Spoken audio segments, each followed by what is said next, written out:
ku bukadde bwa siringi za Uganda 5 nga zino sente za buliwo. Omulamuzi wa Buganda Road Court bwatyo finally amaze n'apondooka nakkiriza n'owa mutwe abeere ng'awoza ava bweru. Kyentegeeza n'owa mutwe finally amaze okuba ng'aweebwa bail. Ababadde mabegawo ensonga zino kuliko David Lewis Rubongoya ono nga ye Secretary General mu kibiina ekya National Unity Platform ne Joel Ssenyonyi ono nga ye Leader of Opposition ate nga ye mwogezi ow'ekibiina ekya National Unity Platform. Be babadde emabegawo ensonga zino era be babadde mu kaweefube yenna okulaba nga n'owa mutwe ave emabegawo emitayimbwa newankubadde nga bannakibiina bangi bakyagenda maaso n'okubeera nga ate bali mabega wa mitayimbwa ku misango egyekuusa ku by'obufuzi. Emisango egimu ku egyo egitannaba kubeera nga ginnyonnyolwa nga ne bwetwogerera teginnaba kubeera nga gitegeerekeka wabula kaweefube w'abakulu bano amaze okuba nga ate asakisiidinga oluvannyuma lw'omulamuzi owa kkooti eya Buganda Road bw'atyo okuvaayo nakkiriza ekyamazima n'owa mutwe abeere ng'awoza ava bweru. Gye buvuddeko sawa ntono nnyo eziyiseewo twakuwa amawulire ndowooza lwali lunaku lwa Mande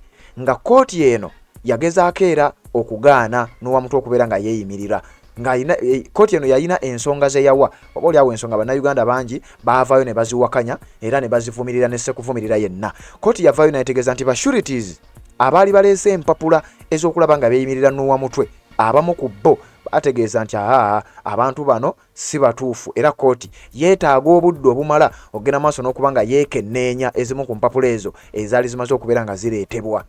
Mu bamu ku bano kwaliko mmeeya w'e Kawempe. Oyo kkooti yategeeza nti kale oyo tumutegedde naye twetaaga okubaako bye tukebera okwongera okufuna obujulizi oba obukakafu obumala okukakasiza ddala nti ddala ono mutuuze w'e Kawempe kyokka ate ng'olwedde omuntu yali mmeeya.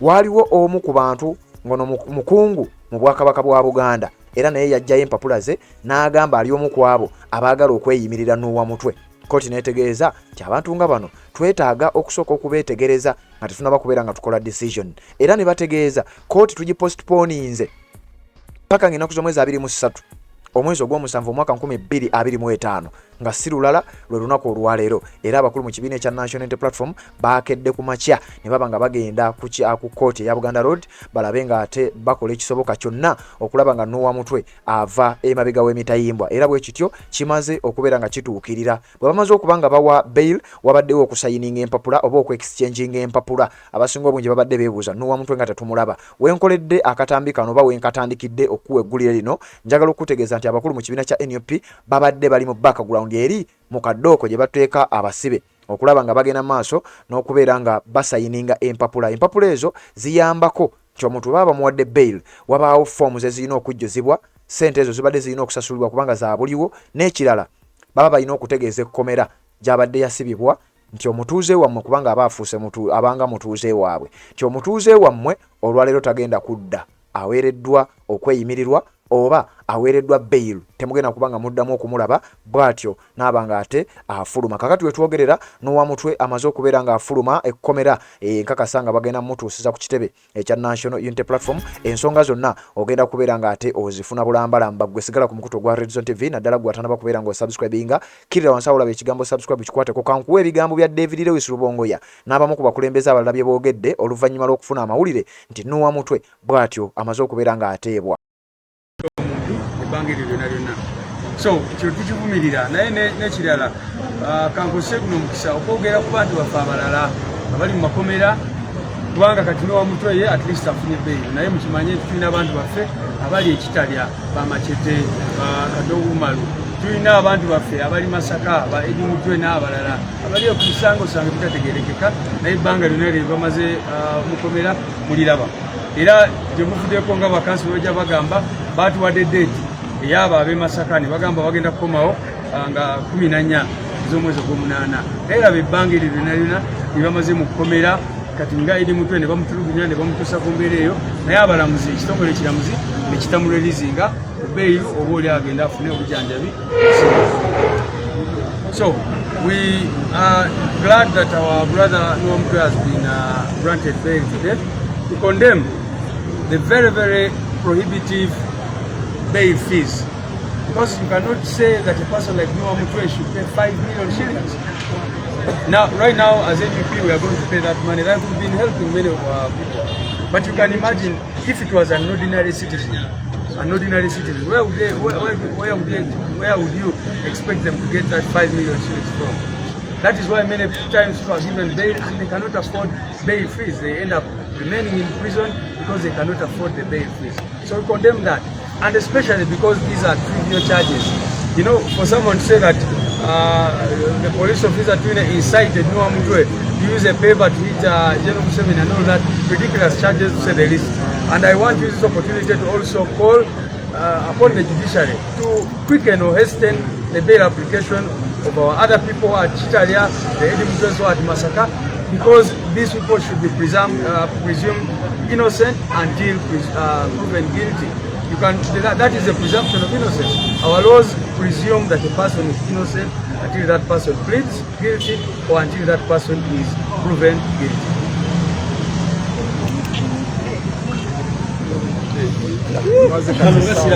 Mwebale nnyo mwenna mwebalire ddala tekiriwo nnomba kansuubire nti abasabye essala muzisabye ffe tubaddewo okubaweereza olunaku olwaleero Lwopundu wegamulengerako wuuyaawo naye sigamba nti teyazze Lwopu naye yazze nze mbangawo nnyo okuweereza naddala ku nsonga ezaffe ez'abaganda baffe abafuutu sooja abamu beesuulirayo ogwa Naggamba naye ffe twasalawo nga tetusobola kwesuulirawo ogwa Naggamba paka nga baganda baffe bali free. So ensonga za Nwamutwe saawa zino baba bamututte wali eri manji wa kooti we basooka bateeka abasibe nga we basayininga empapula eziraga nti kati taddayo gye bamugye. So yeyo process egenda mu maaso oyinza okubeerawo nga weebuuza n'ogamba nga tetukola ki nga tetumulaba mugamba afulumye naye nga tetumulaba ekitabo ekibeera basooka ne bamuzaayo keeri empapula zisayiningibwe like 30 minutes then tubeere awo tubeera nga tumufunira ddala bulungi. Kuyinza musango ekyo nakyo kyattendo katusuubire nti ne matters endala kooti bwetunuuliranga embeera ezifaanana bwe ziti eyambise issue ya presumption of innocence okuba nti eta abantu so si nga state bwejjanga ewakanya bail yetwala omuntu ngazizza omusango. Tukisanyukidde ekyolwaleero tusuubye nti kinaakola ne kyateereddwa olw'okuba nti abadde aludde mu kkomera naye nga ne state nga bakuba omukulu Katongo mpaka Jamimu naye masanyalaze atuuka sekwendi ndi ku live atuuke nga nkyali ku live tugabane ku masanyalaze